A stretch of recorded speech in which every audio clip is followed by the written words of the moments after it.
We're going to start with FBI agents busy this morning, arresting nearly a dozen Bay Area officers for crimes ranging from violating suspect civil rights to obstruction of justice.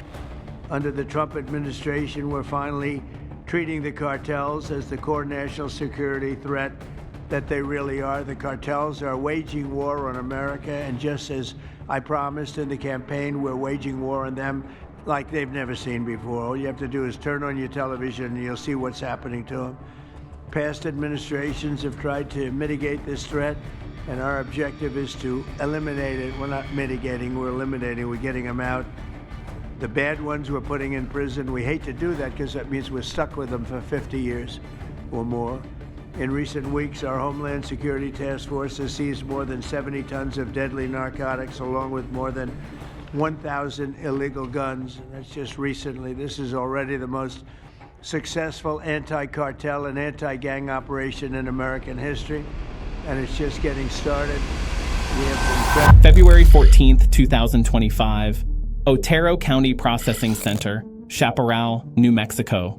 ICE detention facility housing 650 immigration detainees, including 73 individuals with confirmed cartel ties awaiting deportation hearings. At 2:17 a.m., facility security cameras recorded something that should have been impossible. Javier Mendoza, a high-ranking Sinaloa Cartel enforcer detained 3 months earlier on federal trafficking charges, walked out of his cell block and exited through a side maintenance door that was never supposed to open from inside. He climbed into a waiting SUV and vanished into the New Mexico desert. Official ICE records would later show he was deported to Mexico that same night. But Javier Mendoza never crossed the border. He was freed, and he wasn't the first. Over 3 years, 47 high-value cartel members had disappeared from Otero County Processing Center under similar circumstances. Some records showed deportations that never happened. Others showed transfers to facilities where they never arrived. All of them simply vanished. What ICE didn't know, facility director Robert Santos and 28 guards had been on the Sinaloa Cartel's payroll for 3 years, running the detention center as a cartel escape operation. Santos earned $250,000 monthly to coordinate releases. Guards made between $30,000 and $80,000 per escape. And together, they turned a federal immigration detention facility into a revolving door that freed cartel operatives who should have been facing justice, or at minimum, deportation. Want to see how the FBI exposed the most corrupt ICE facility in America? Smash that like button and subscribe to Truth America right now, because what we're about to reveal will shock you. This is corruption at the highest level, and you need to see how it was brought down. Otero County Processing Center is one of dozens of ICE detention facilities across America. Located 15 miles from the Mexican border in southern New Mexico, the facility was designed to hold immigration detainees awaiting hearings, deportation, or transfer to federal criminal custody.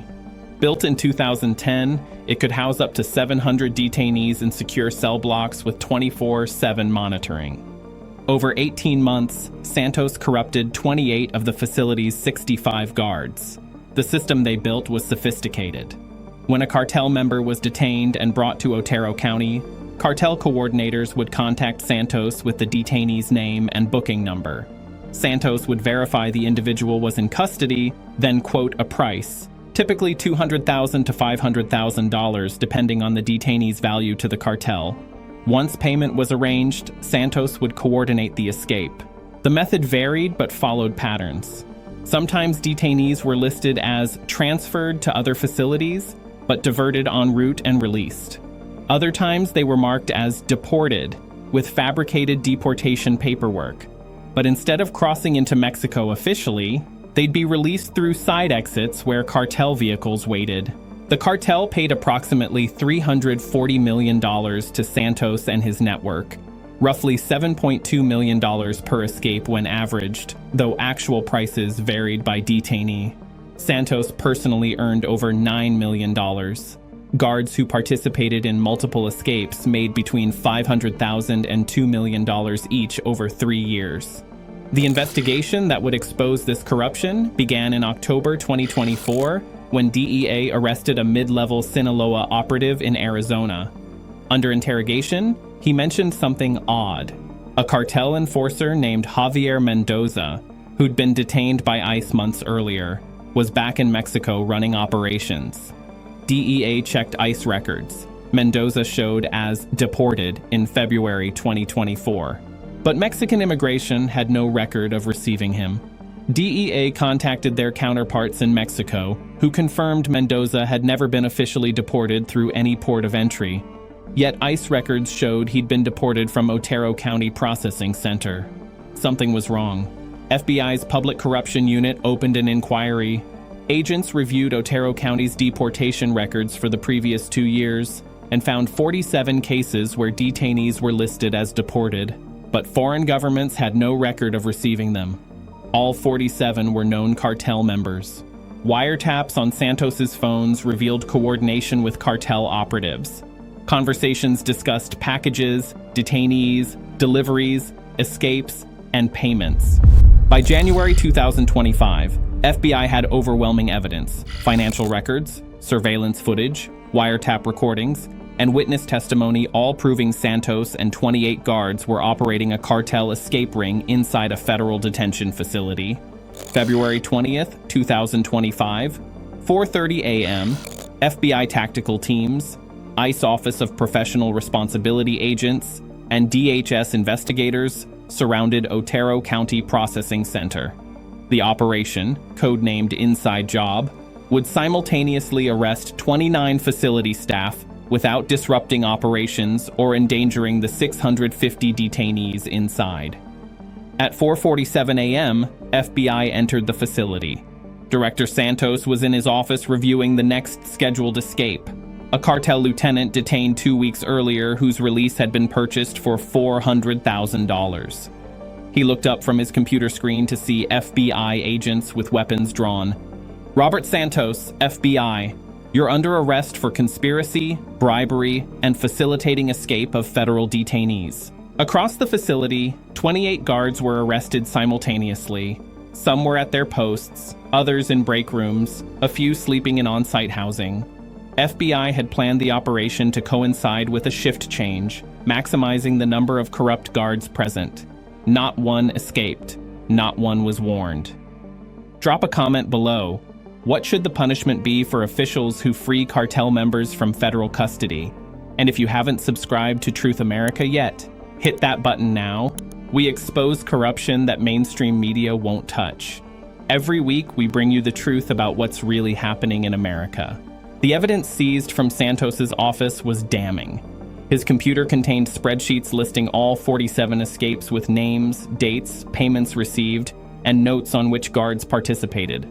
His phone had encrypted messages with cartel coordinators discussing upcoming escapes.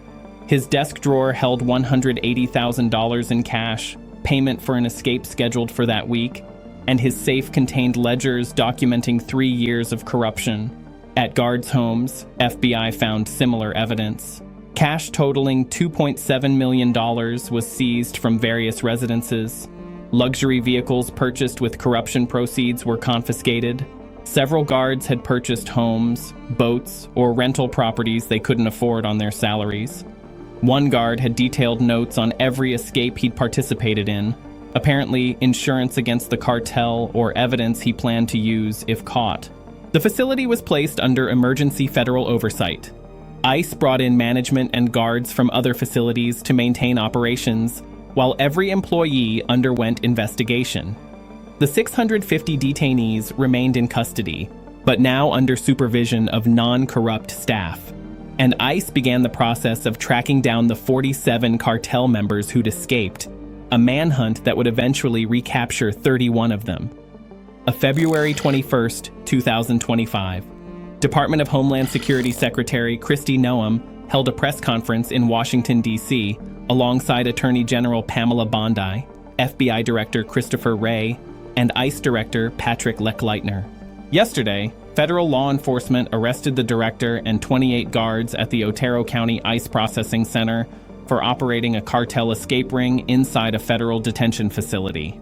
For 3 years, these individuals, trusted with securing dangerous criminals, instead freed them for money. 47 cartel members who should have faced justice or deportation were released and returned to criminal operations. This betrayal of duty is unconscionable, and these individuals will face the full weight of federal law. The charges were severe. All 29 defendants faced federal conspiracy charges, bribery of public officials, facilitating escape of federal detainees, and obstruction of justice. Santos faced additional charges of running a continuing criminal enterprise. Potential sentences ranged from 25 years to life in prison. The evidence was so overwhelming that 24 defendants accepted plea agreements within 6 weeks, receiving sentences ranging from 22 to 38 years. 5 defendants, including Santos, went to trial. The prosecution presented financial records showing $12 million in corruption payments, surveillance footage of escapes in progress, wiretaps of coordination with cartels, and testimony from recaptured escapees. The jury deliberated 4 hours before convicting all 5 defendants on all counts. Santos received 6 consecutive life sentences plus 200 years, ensuring he would die in federal prison. The message was clear: corrupting federal detention facilities carries the harshest penalties possible. The 4 guards who went to trial with him received sentences of 45, 52, 60, and 65 years respectively. Otero County Processing Center was temporarily closed while DHS conducted a comprehensive investigation of every employee. The facility reopened 6 months later under entirely new management with enhanced security protocols, dual guard verification for all transfers, real-time video monitoring by off-site supervisors, biometric tracking of all detainee movements, and mandatory financial audits for all staff annually. The scandal triggered congressional hearings on detention facility oversight. Lawmakers demanded answers. How could corruption operate for 3 years without detection? The uncomfortable truth? ICE lacked sufficient internal affairs resources, relied heavily on self-reporting by facilities, and rarely cross-referenced deportation records with foreign governments to verify actual deportations occurred. New legislation mandated independent audits of all ICE detention facilities, real-time reporting of all detainee transfers and deportations, cross-verification with receiving governments, and increased funding for ICE Office of Professional Responsibility. Random integrity testing would occur at all facilities, and financial monitoring of detention staff would be mandatory. The manhunt for the 47 escaped cartel members intensified. By November 2025, 31 had been recaptured in operations across Mexico and the United States. 16 remain at large, though several are believed to have been killed in cartel violence. Those recaptured face federal charges for escape in addition to their original offenses, adding decades to their sentences. For the honest ICE officers and guards who worked at Otero County without knowledge of the corruption, the scandal was devastating. Their reputations were tainted by association. Many transferred to other facilities to escape the stigma. Several left federal service entirely, but they also testified in trials, explaining that Santos and his corrupt guards had carefully concealed their activities from honest staff who would have reported them immediately. President Trump addressed Operation Inside Job during a speech on immigration enforcement. ICE officers are supposed to detain dangerous criminals, not free them.